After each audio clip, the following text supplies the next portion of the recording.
बिस्मिल्लाहिर्रहमानिर्रहीम। अस्सलाम वालेकुम वीवर्स, उम्मीद है आप सब लोग खैरियत से होंगे, ठीक ठाक होंगे। मैं हूं नूर और अपने चैनल चटखारा फ्यूज़न से एक बार फिर आप लोगों को वेलकम करती हूं।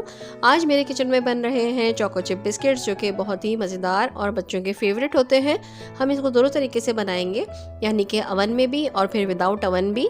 तो आइए फिर स्टार्ट करते हैं हम अपनी रेसिपी को। मेरे चैनल को सब्सक्राइब कीजिए और बेल के आइकन को प्रेस करके ऑल के बटन पर क्लिक कीजिए, ताकि आपको मेरी हर आने वाली नई वीडियो सबसे पहले मिल सके। और अगर वीडियोस पसंद आए तो एक लाइक भी कर दीजिए।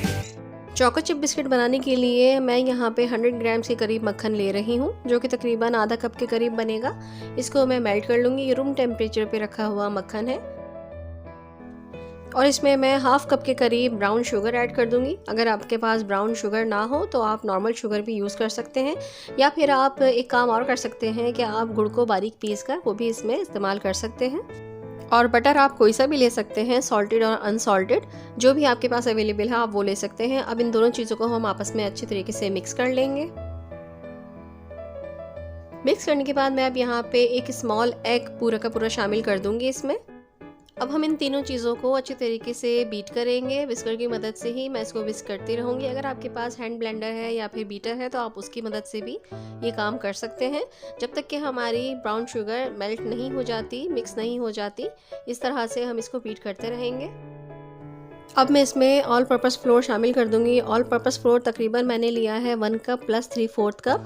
1 कप हमारा 16 टेबल स्पून बनता है, जबकि 3/4 कप हमारा 12 टेबल स्पून बनता है। मैदे में मैंने तकरीबन 1.5 टीस्पून के करीब बेकिंग पाउडर शामिल कर दिया है। अब इन दोनों चीज़ों को मैं एक साथ छान लूँगी।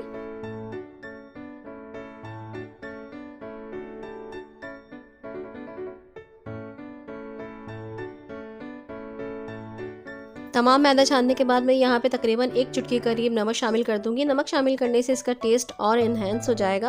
अब हम इसको अच्छी तरीके से मिक्स कर लेंगे। मिक्स करने के बाद अब मैं हाथ की मदद से इसको अच्छी तरीके से और मिक्स कर लूँगी। इसको हमें मसल मसल के नहीं गूंदना है, बस हमें इसको कंबाइन करना है अच्छी तरीके से। बस ये एक स्मूथ सी डो बन के तैयार हो जाए, सॉफ्ट सी। अब मैं इसमें तकरीबन 3-4 टेबल स्पून के करीब जो है वो चॉकलेट चिप्स डाल दूंगी और इसको भी मिक्स कर लूँगी अच्छी तरीके से।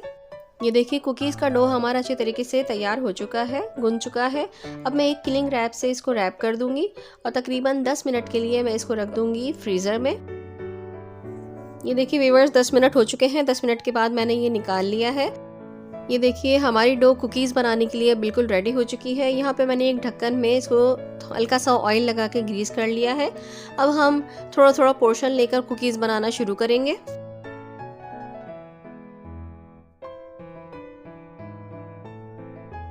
ये देखिए इस तरह से थोड़ा सा पोर्शन लेंगे हम और इस तरह से एक टिकिया सी बना लेंगे कुकीज़ की शेप में। बस इसी तरह से सारे कुकीज़ बनाते जाएंगे और हम इसको ढक्कन के ऊपर रखते जाएंगे। अगर आपने मेरे चैनल को अभी तक सब्सक्राइब नहीं किया है तो सब्सक्राइब कर लीजिए। ये देखिए हमने सारे कुकीज़ बना लिए हैं। अब इन कुकीज़ के ऊपर भी हम थोड़ी सी चॉकलेट चिप लगा देंगे। ये देखिए सारे कुकीज़ पे मैंने चॉकलेट चिप लगा दी है। अब हम इसको रखेंगे एक पतीले में बेक होने के लिए।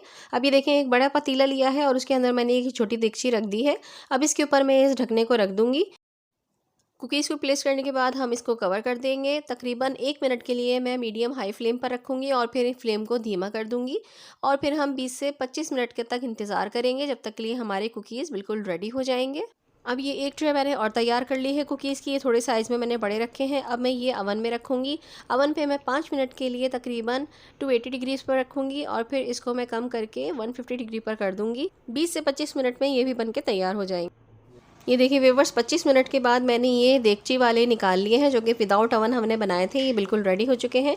ये अभी बहुत ज़्यादा गर्म है, इनको अभी हाथ भी नहीं लगाए क्योंकि इनकी चॉकलेट चिप भी बहुत सॉफ्ट हुई हुई है और ये ख़ुद भी अभी बहुत सॉफ्ट है। जब ये ठंडे हो जाएंगे तो थोड़े से हार्ड हो जाएंगे। अवन में जो रखे थे वो भी बिल्कुल रेडी हो चुके हैं। वो भी मैंने अवन से 25 मिनट के बाद बाहर निकाल लिए हैं। इनको गरम गरम ही ट्रे से निकालने की कोशिश मत करिएगा, क्योंकि ये टूटने का अंदेशा इनके ज़्यादा रहता है। जब ये ठंडे हो जाए, जब आप इनको निकाल लें। ये देखिए ये अब ठंडे हो चुके हैं और ये देखिए कितने ज़बरदस्त खस्ता से हमारे चोको चिप कुकीज़ बन के तैयार हो चुके हैं। ये टेस्ट में भी बहुत ज़्यादा डिलीशियस और ज़बरदस्त है। इनको ट्राई ज़रूर करके देखिएगा। ये देखिए व्यूअर्स, कितने खस्ता से हमारे चोको चिप बिस्किट्स बन के रेडी हो चुके हैं। ये विदाउट अवन थे। मैं अवन वाले भी आप लोगों को दिखा देती हूँ। ये देखिए अवन वाले भी कितना अच्छी इसकी रंगत आई है, कितना अच्छा इसका कलर और टेक्सचर आया है। ये देखिए ये भी उतने ही खस्ता बने हैं जितने के हमारे देगची वाले बने थे विदाउट अवन जो हमने बनाए थे।